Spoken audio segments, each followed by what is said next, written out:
Queremos reiterar nuestro apoyo a todos aquellos negocios que están cerrados y nosotros consideramos sin motivo objetivo para que lo estén.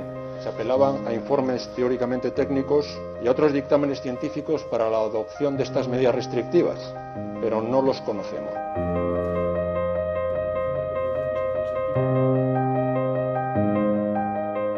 Con un cierre, en este sentido, de una parte mayoritaria de las actividades económicas que existen en nuestra comunidad autónoma.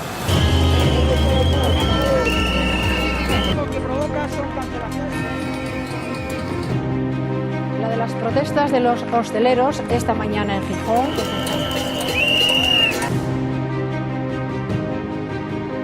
El mayor número de brotes precisamente no se produce en las actividades que su gobierno ha cerrado, con unas medidas económicas que son claramente insuficientes y llegan tarde además porque muchos ya se quedaron atrás, que muchos de estos negocios ya no van a volver a abrir y para esos no hay ninguna ayuda.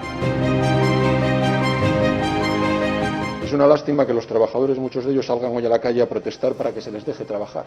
No salen a la calle porque dice que les explota un empresario, salen a la calle a protestar porque un gobierno les prohíbe trabajar. Si los diputados que estamos aquí en esta Cámara consideramos que los asturianos son adultos responsables, creemos que debería votarse a favor de esta PNL para que estas personas puedan seguir ganándose la vida.